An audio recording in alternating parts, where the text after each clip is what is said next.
St James's Hospital, inner city, Dublin. One of the country's biggest and busiest hospitals. You did really well. Big breath in, please. Over 400,000 patients are treated here every year for a huge range of illnesses. I was diagnosed with HIV. I thought I was going to die of AIDS. Here, life and death are daily realities. Oh, God. Pressure is pretty low. You bring your A game. Security cameras, bay doors, please. From the front line to the back office, hard decisions have to be made. The hospital's full. There just physically isn't anywhere to put these patients. And the pressure is always, always on. It's a national emergency.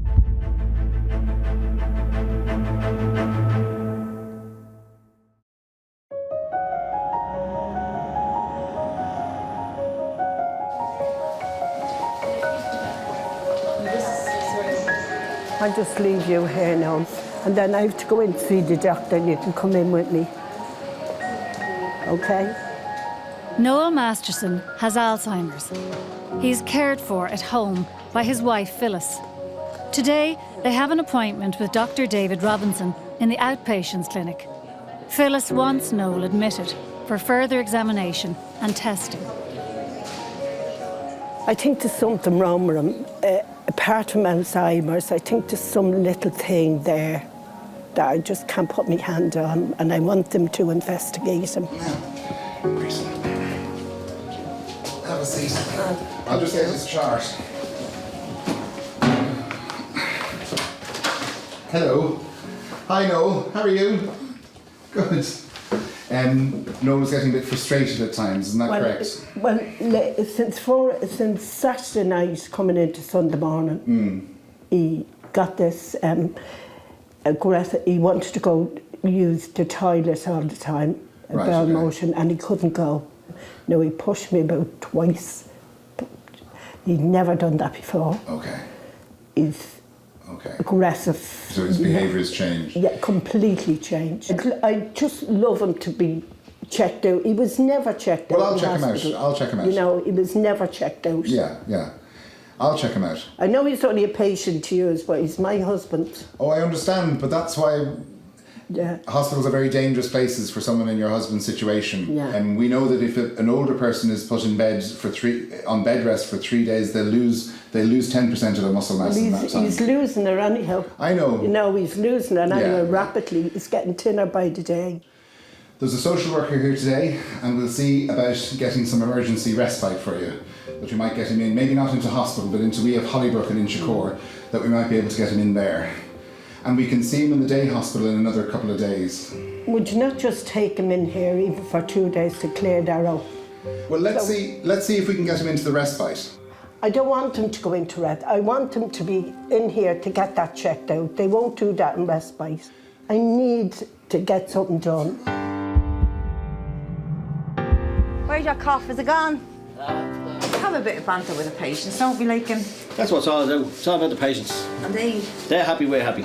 yeah, they enjoy our company and we enjoy theirs. And every swing we get a bit of cleaning done. Morning. How are you?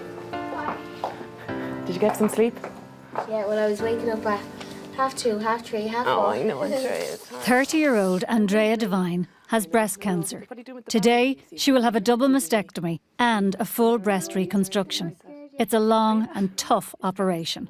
Surgeon Liz Connolly comes to brief her. Like I said before, the main thing to concentrate is, today is about taking away the cancer. Yeah. Because sometimes you kind of get wrapped up in the whole reconstruction bit, which is really important. Yeah. But, the main focus today is that we get rid of this for you. And then also reduce the risk of future cancers. But we've been through it all anyway. Yeah. It's not... Yeah. Are you sure you've nothing else to think about? Yeah, you weren't waking up thinking about anything particular last night? No. I just... Been in the hospital? Yeah. I'll see you later. I'll see you down in the anaesthetic room anyway. Yeah, perfect. All right, okay, mind yourself. Like, I did cry and I was thinking, the what ifs. The first person I was thinking about was my daughter. She was only 1.5 years, so I wanted to see her growing up.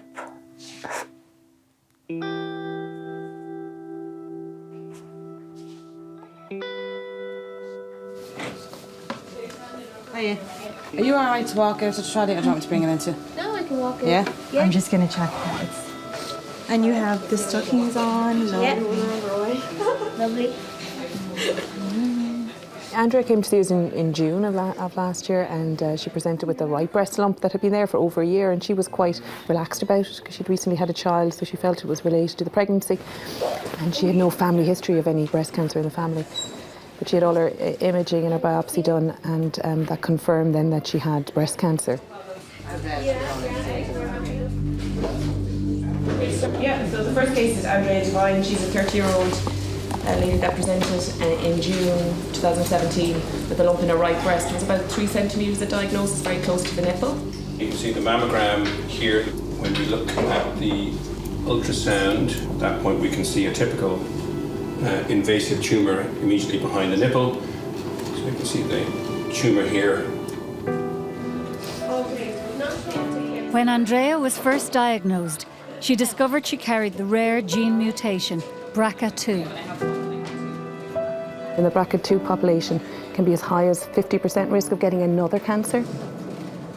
Because of that risk, Andrea has opted to remove both her breasts, giving her the best chance of beating the aggressive disease now and into the future. To have to make a decision, you know, take both my breasts away, nearly like half of your womanhood is gone, but it has to be done to stay alive. It's either that or have the risk.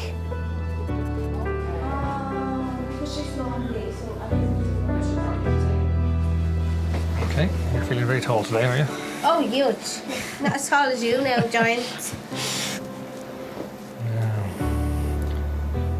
It's one of the bizarre things in the world is somebody drawing all over you first thing in the morning. After Andrea's breasts are removed, plastic surgeon David O'Donovan will perform the reconstruction, hoping to move living tissue and skin from her back to help create new breasts. Okay, and we're back to me. I'm just going to pinch you a little bit, okay? Yeah. This is where we're going to take the skin to reconstruct the area where Andrea's nipple is removed. And we're going to mark out the area where that muscle that's underneath the skin is going to keep that area of skin alive. And we're going to use this area of skin here to replace the area of skin that Professor Connolly removes at the front. All right, we're good to go. Yeah? Yeah. Hope you had plenty of sleep last night. Plenty of sleep last night. All good. You all beautiful. Good evening. Branko, did the cattle come in? Oh, over 1 million meals per year. Are you free? Nick? Do you like someone from Project? Emergency Department consultant Dr. Una Kennedy begins her shift. It's one of the busiest days of the year, and the department is severely overcrowded.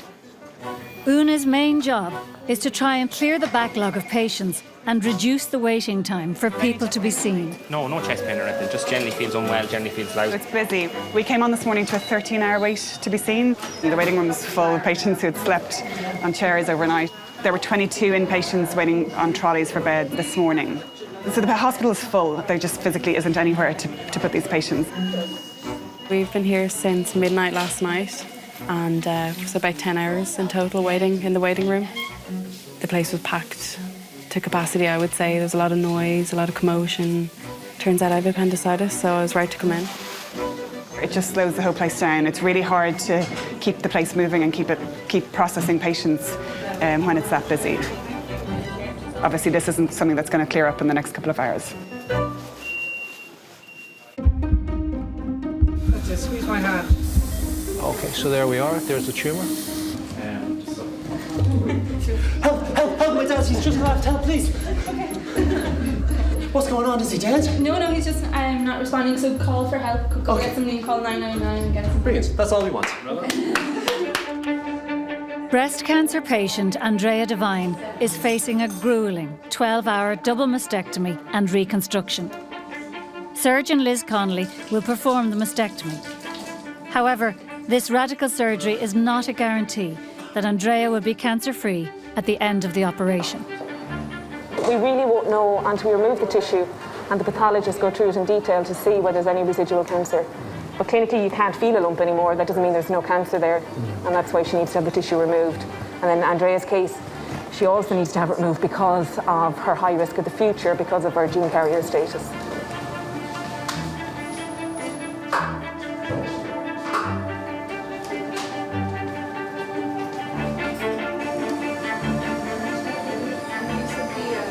So we're removing the nipple and then the whole breast. And then what we're preserving is a skin envelope in the fat and the blood vessels. So this is where we start now to disconnect the breast from the chest. You see we remove the breast in one segment, which is the nipple in the centre, and then leaving all the envelope. You can see the whole shape of the breast, with the nipple in the centre, and then that little corner is the tail of the breast. Okay. And you can see everything looks the same. This is where a tumour was, but you can't see anything. Andrea's breast tissue is taken to the pathology lab, where senior medical scientist Lisa Ryan begins the examination. This will give a first indication as to whether Andrea's cancer has spread. We usually feel through the different slices to see if we can identify any tumour, which is usually any firm area.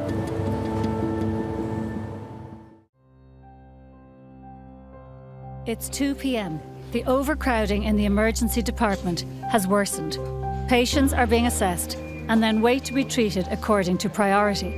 The average wait for treatment now stands at 14 hours. ED consultant Dr. Una Kennedy is working hard to clear the backlog. She's been asked to attend a bed management crisis meeting as the knock-on effects are felt across the hospital. I think my time is better served here, seeing the patients in the emergency department. But on days like today, when it's particularly busy, I'll go down to that meeting to try and get a picture, a view as to where we're going to be going late into the evening. Good to see you. We got on top of it this morning, but there's now 33. But we just had the buses arrived. There's 33 patients waiting to be seen. Are there? Yeah. Right. And we're chock-a-block. I'm in like 2 to a cubicle, and now in the corridor is zone 2, and zone 3 is just full. There's 82 patients in the ED. Yeah. How are things then there, Anna? Yeah, exceptionally busy. There are around 90 in the department at the minute. There 90? Yeah. Yeah. There's 21 accepted, 18 have no beds. Okay. Thank you. Jenny, how are things? Yeah, very, very slow. My big concern today, typical Tuesday, is my cancers. There's one bladder tumour there that I am worried about, and we've had to cancel the other 2. So I just went back to teams, got them to prioritise, but it looks like we may be cancelling cancers again today. Today is a bad day. That is not a good day. We don't like to have meetings in the middle of the day. Obviously they'll have to cancel some patients. Who's the most appropriate to cancel? It's really unfortunate, and you don't want to do that. And the last thing you want to do is cancel anybody who's coming in for cancer surgery.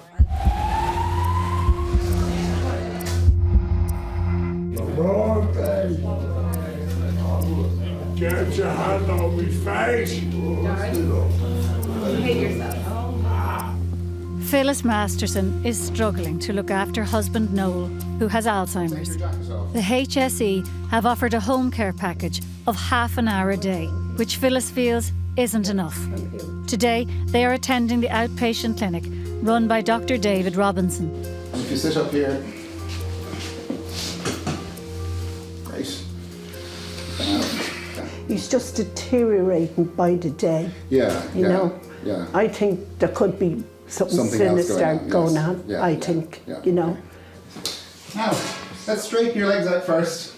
Straighten the legs. Can you straighten them out? No, I got you. I'm here. It's not my fault. You're okay. You're okay. He is still bunged up in there quite a bit. Yeah. So what we'll do is we'll check some bloods on him. I can admit him to hospital, but if he comes into hospital, I don't think he'll go home again. Well, it won't be up to you.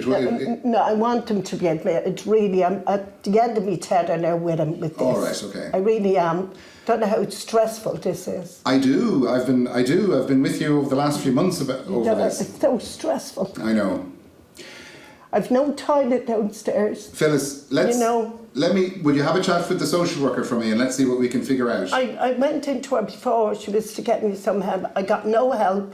The HSE rang me yesterday and said they can't send me help yet because they haven't got it. I mean, it's just ridiculous. I'm trying to avoid getting him into hospital if possible. I'm not saying I won't do it, Phyllis, but we need to explore all the other options. Honestly want you to do it because I've no toilet downstairs. He may have to come through the emergency department. That's what I'm trying to avoid. Yeah, well, if he has to, he has to. Yeah. No, I don't think he's going to do. No, I'm not arguing with him now. You know, I don't believe him if he goes into hospital that he won't come out. He will come out because I'll take him out.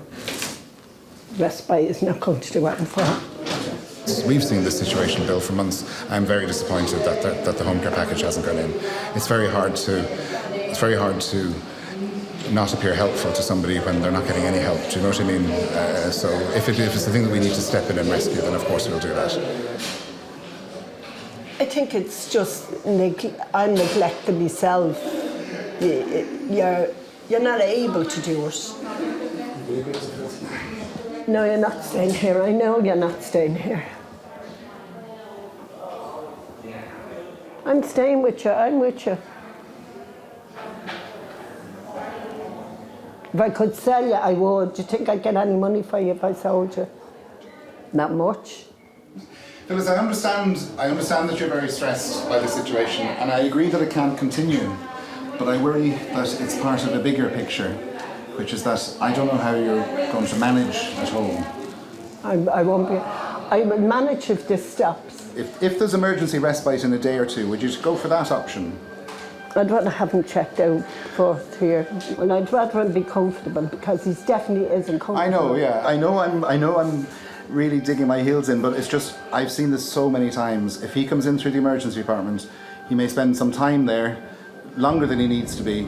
He'd be on a trolley. It's about what's best for him. And my worry is if he's admitted, things will get worse and he won't get home again.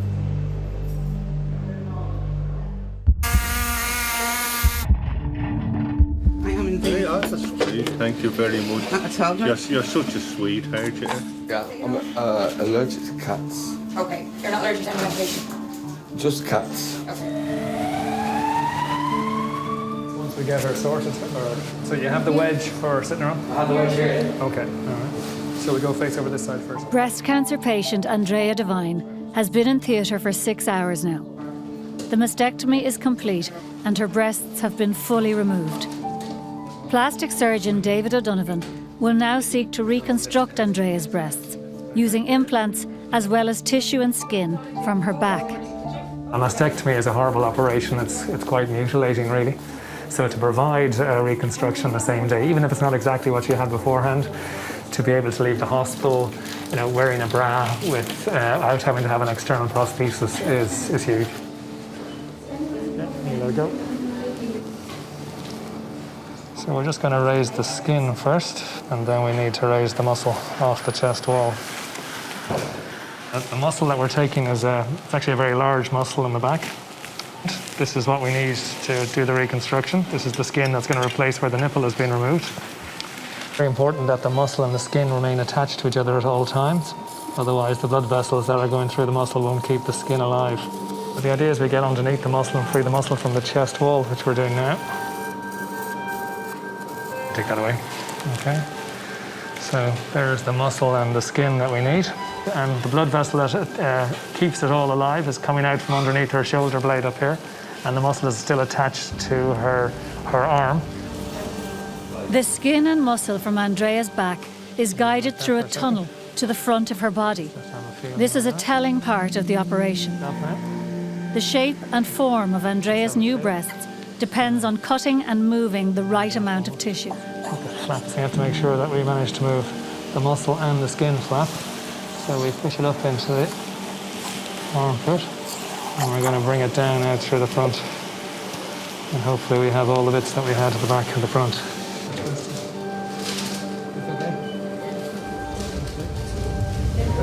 So the markings that we made at 8 o'clock this morning, this is when they actually become important. So we have to know where the actual, the outside line of her breast base was. If you try to change the size dramatically, well, if you try to make it bigger, you're not going to have enough skin, and if you try to make it very small, you're going to have a lot of extra skin. So yeah, we can get that in more. So Okay, we're going to take the 3O monocle. Only the first breast finished. Strangely, the tissue that you move from the back, sometimes when they scratch it afterwards, they feel it in their back. It still thinks it's back there, because the brain still registers it as being in her back. Andrea, it's all over, Pep, it's all done. You're just waking up now, okay? The operation's finished. Security to Alan's bay doors, please. Because you kind of think that someday you're going to be here yourself, you know, and you'd like someone to look after you the way you look after them. Dr. Cleana Nicalig and nurse Anne-Marie Lawley run a specialist inclusion health service for homeless patients. So Anne-Marie and I are working on improving how the hospital looks after homeless patients. It's really sad because you see people who've had a lot of trauma in childhood, and the sad thing is that having had trauma in childhood means you're much more likely to have other traumatic experiences as an adult for a number of reasons. So it's kind of a snowball effect. So homeless men in Dublin, their life expectancy is 42 years, and homeless women is 38. 38. It's very, very short. Cheryl, sorry. Do you mind if we wake you up? Cheryl Downey has HIV and has been admitted with a serious chest infection. She's asked Cleana and Anne-Marie to help her change hostel accommodation so that she might better manage her HIV and addiction issues.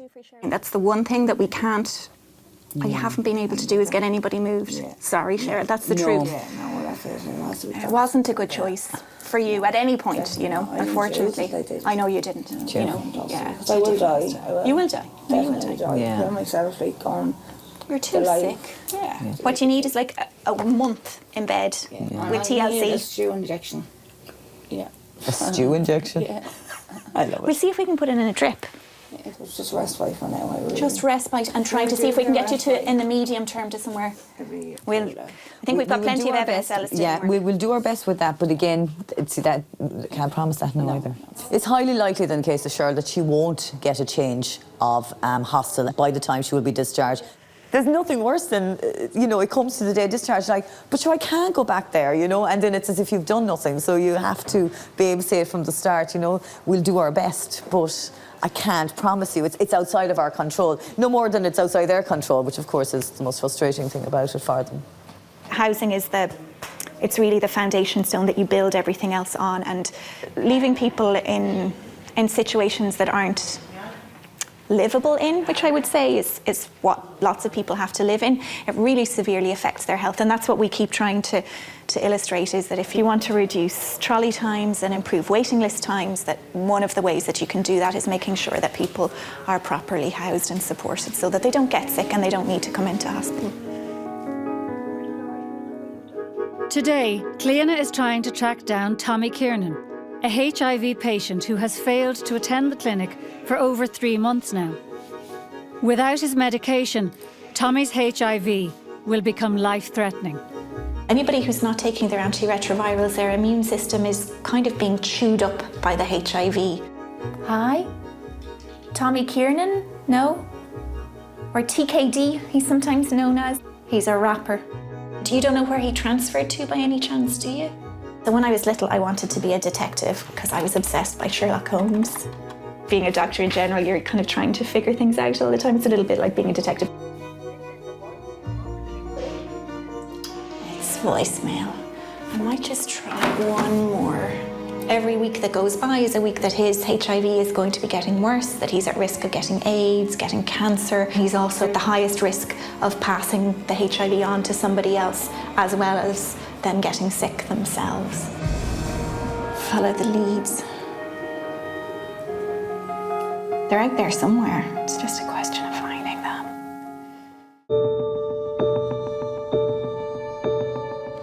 Phyllis Masterson was hoping to have her husband Noel, who has Alzheimer's, admitted to hospital today for further tests and examination. So I just had another chat with Phyllis there, and I was able to suggest that maybe they come to the day hospital tomorrow, and then from there we could look at admitting from the day hospital if necessary, and she was happy with that. So she feels she'll cope for another evening, and then we can assess tomorrow. Yeah, it was a long battle, you know, but I think I won. well, 1:30 in the end. They don't really agree with me. But I don't want to put him into a nursing home because I don't think he'll ever come out if he went in.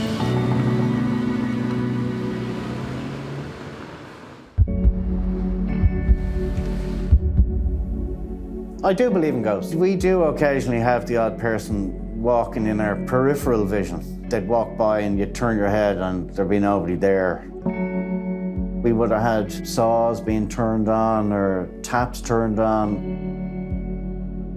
When I die, will all these people with their lovely stitch marks that I've given them, are they all going to be waiting there and they're going to get me back?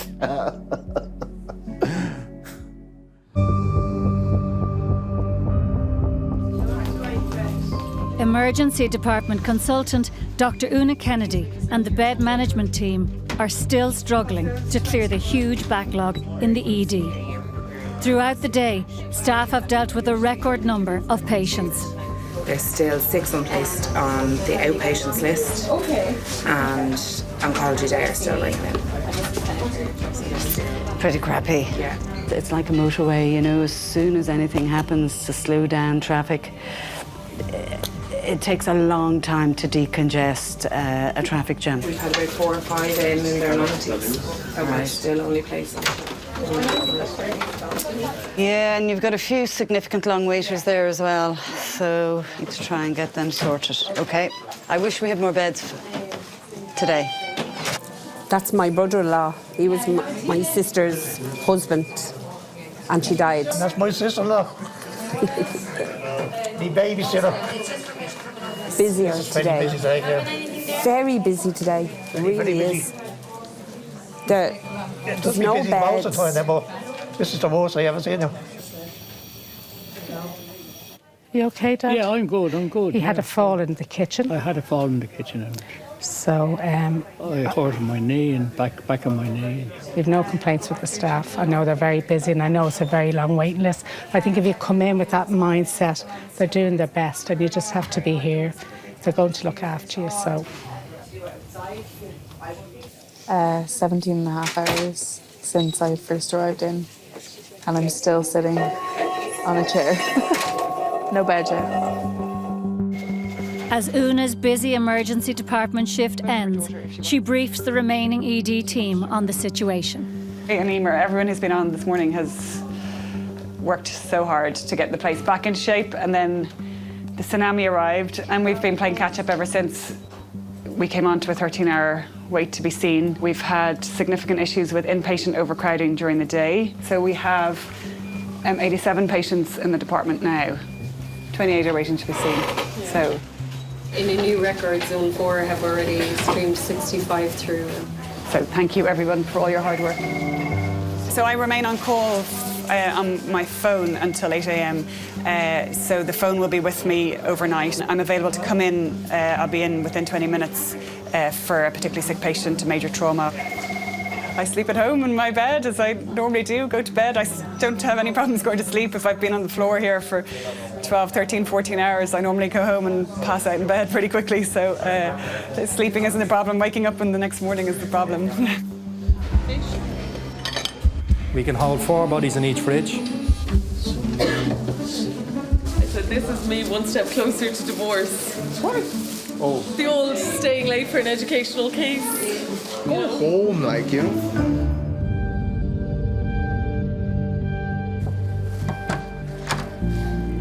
It's the day after Andrea Devine's major mastectomy and breast reconstruction surgery. How are you? Plastic surgeon David O'Donovan checks on her. Are you sore? I am a little bit sore, but it's more so just on my back. Have you had a look down yet? I did, I like them. You like them? Yeah. Great. I was quite happy. Okay, excellent. Have a little peek at the front if you don't mind. Yeah. That all looks good. Yeah, Nice and soft. I'm happy with them now, I have to say. Okay, so far Well so done. good. Thanks very much. Everything went great, and so far so good. All right. Thanks very much. It's brilliant. Really good. Like I'm delighted with how they look now, and I can't wait to see when they fully healed up, and like which will take a couple of weeks to see what way they look then. But right now, I'm delighted with them. Isn't she so cute? I'd like to just squeeze her.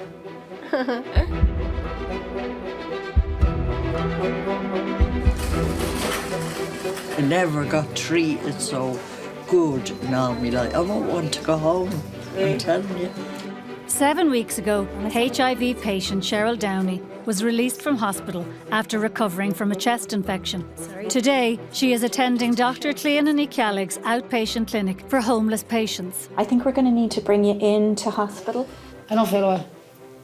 But And I can see even over the time I've known you, you've lost weight. I've lost 8.5 stone. I'm 7.5 stone.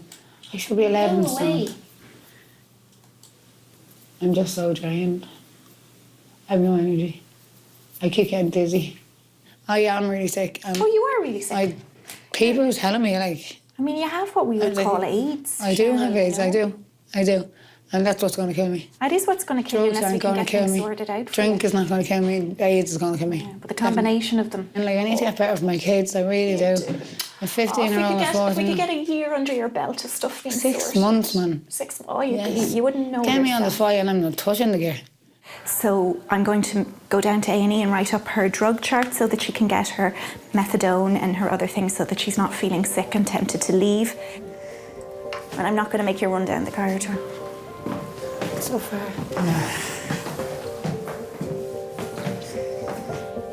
Sorry, change of plan. Maybe a bed Margaret Keogh direct. I'm going to write you up for your file now and get it for you. Is that okay? So if we just turn around and go back, Jesus. Dr. Nicalig has decided to admit Cheryl so that her feet can be treated. She also wants to ensure that Cheryl receives her methadone. While today the hospital is less busy, finding a bed is still a challenge. Has Sean gone to get your pyjamas? I'm so sorry. The system is just like, it's crazy.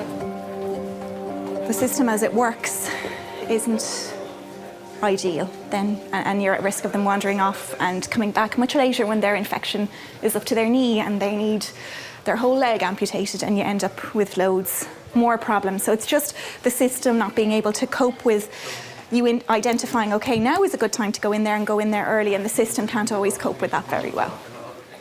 Oh, is it? Yeah, I'm just wondering if we have a bed at all for Cheryl Downey. Cheryl Downey.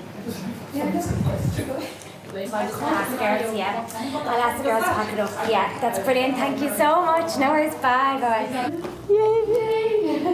The good news is I was talking to a doctor who works in the Thompson Centre, and they're going to take you on. So that should be sorted when you get when you leave from here. You should be. I can just go there and then go straight to respite. Yeah. That'd be brilliant. Oh, you have to hug you. I love you so much. That's a good one for the camera. That wasn't just for the camera, by the way. That was It wasn't. I get that was a hugs all the genuine. time. That was definitely genuine. With one problem solved, Dr. Nicalig moves on to the next. She's still trying to track down patient Tommy Kiernan, who she fears is off his medication. And Tommy is also on the missing list still no answer from his phone. If no answer, I'll give them a call again. You just don't give up. Because what's the point in giving up? It doesn't change anything.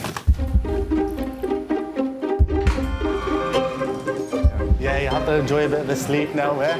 How far can you walk normally? What do you mean, how far can I walk? Can you walk easily? Oh, yeah. A mile? Well, I never tried it. A week after her major surgery, cancer patient Andrea Devine is leaving hospital. Oh, I'm heading home. Yeah, heading home. Delighted, can't wait. I am looking forward to seeing Holly. I'm looking forward to seeing Jay. I'm looking forward to getting back to normal. Recovering. That's it, really. Even though Andrea's tumour has been removed, she still faces an anxious wait to know whether the cancer has spread beyond the breast tissue. Final results from pathology will take up to 2 weeks.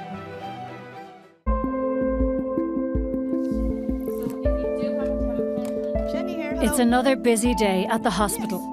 There are no available beds, and the bed managers have some hard calls to make. So, now, Eileen, let's go through your list. You have a lot of counsellors booked in today. I have, yeah.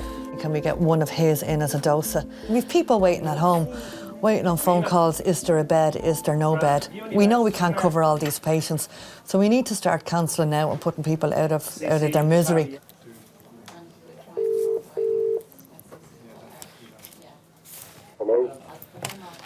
Hello, it's Jenny here from the hospital. I'm ringing you with bad news, I'm afraid. I don't have any discharges today to bring you in. I am so sorry. There's no definite beds in St James's Hospital. Good morning. It's Eileen and James's. How are you? And there are days that you go home from here and you feel absolutely awful about the day you put in, buddy, because you put yourself in their situation or your family in their situation as well. They're all people at the end of the day waiting to come in for something to be done with them because they're sick. And that's unfortunately the way it is. Yeah, this is your 6th time.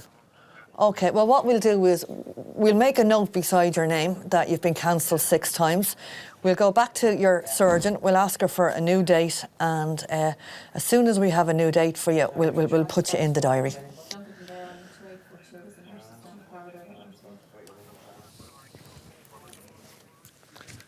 No, please don't give up. Don't give up hope. Don't give up just yet, OK? I mean, we have to be going into better times in the summer. We have to. Yeah, there's already a note beside your name that you've been cancelled 5 times, but it's just today it didn't make any difference.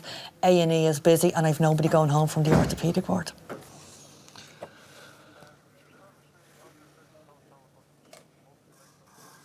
I'll do my best. I'll do our best, OK? OK. Thanks for being so nice about it. Good luck. See you then. Yeah, you ready for him? Perfect. Ah, anyway, very nice bloke. Cancelled for the 6th time today.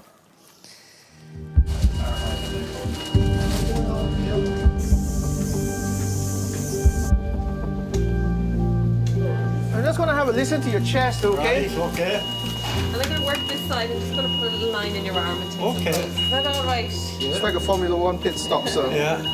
You're changing the weeds. Okay. It's 5 weeks since Phyllis Masterson brought her husband Noel to the outpatient clinic at St James's. Noel has Alzheimer's. A week ago, his condition deteriorated and he was admitted to hospital.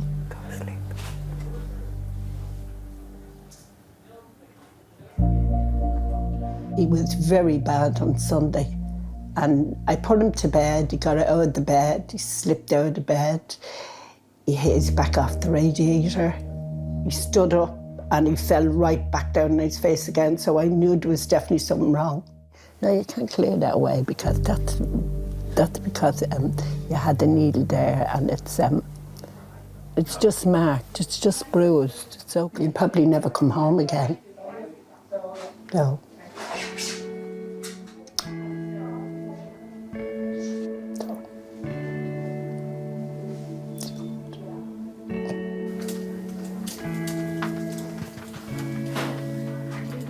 Ideally, I would like him just to live out his life till he was about 90, 100 and fight with him every second day and then just finish our lives like that, not to be in a hospital.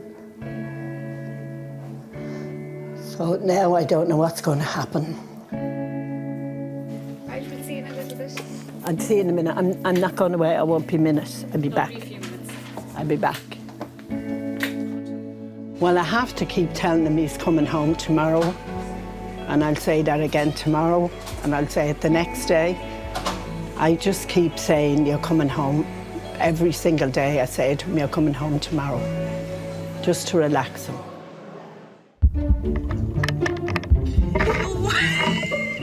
I have been up in the wards, and a few of the patients did say that the steak and the roast beef was gorgeous. You know, I haven't tried it myself. Thank God.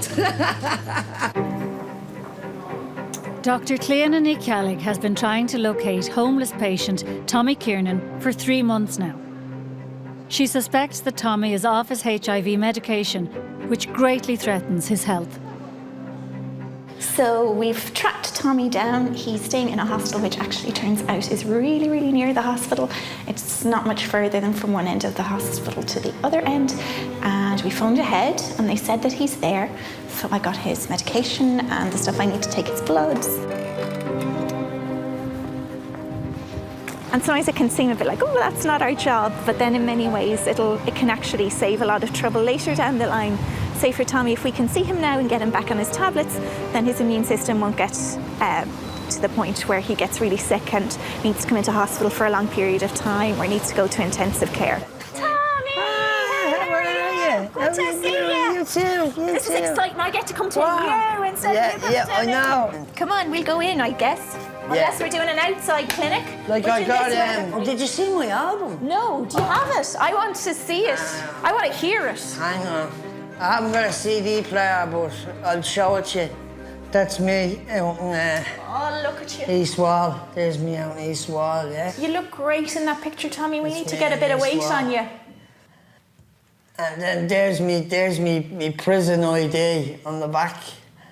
I did a song about Mountjoy Prison on the album. Yeah, so that's the album. Okay. Karma's a Bitch. Karma's a Bitch. I'm going to go out and buy a copy of it. Karma's a Bitch. From my local You record don't have to shop. buy a copy of it. There's a copy Are you there. sure? Yeah. Do you have spares? What? You have some? I'd love got that. a good few, Brilliant. yeah. Thanks a million. That's a fiver, Yami. Fair enough. This is fucking huge. Jesus, look at the amount of weight you've lost, Tommy. I know. We need to get Don't you remind me. fed up. Okay. Just there. Oh, okay. See? Yeah.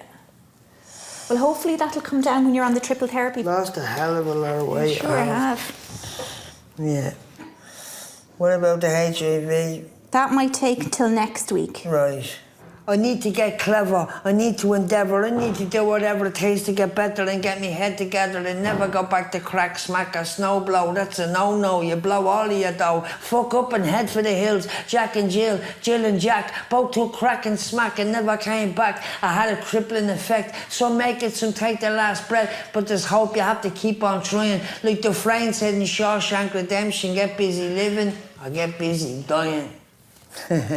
Okay, Tommy, I will see you. Call in to me in about a month in clinic. Yeah. If I don't see you, I'll come looking for you. Deal? Yeah, deal. Hopefully you'll be you'll be a stone heavier, you'll look 10 years younger and you'll have loads of energy. Yeah. And you'll have your new rap verse. You look like, I wouldn't have recognised you. Yeah, no. You just But you know look what? worked out. You know Do you know what? you're almost at the AIDS stage now, Tommy? We need to get you out of that and back healthy. See, the AIDS Yeah. stage? Oh, don't say that. Well, these guys. Don't say If you that. keep taking these guys, you'll be back in the full of your health. But, what you call it? Yeah, you're saying you didn't recognise me. Yeah. The next time you see me, you won't recognise me because I'll have so much weight. Brilliant. Yeah. Awesome. Yeah. I look forward to it. Yeah.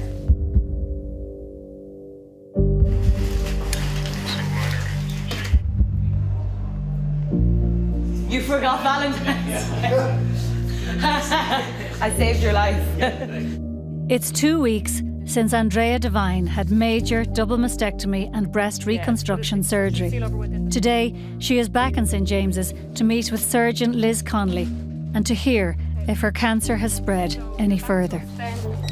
Hello. Hi, Andrea. Sorry about the wait. Hi. Very sorry. Fine. It's a crazy clinic. It's fine. So how are you? Good. Yeah? So we looked at everything this morning and there's no evidence of any residual cancer. So all the cancer that was there was killed by the treatment. Right.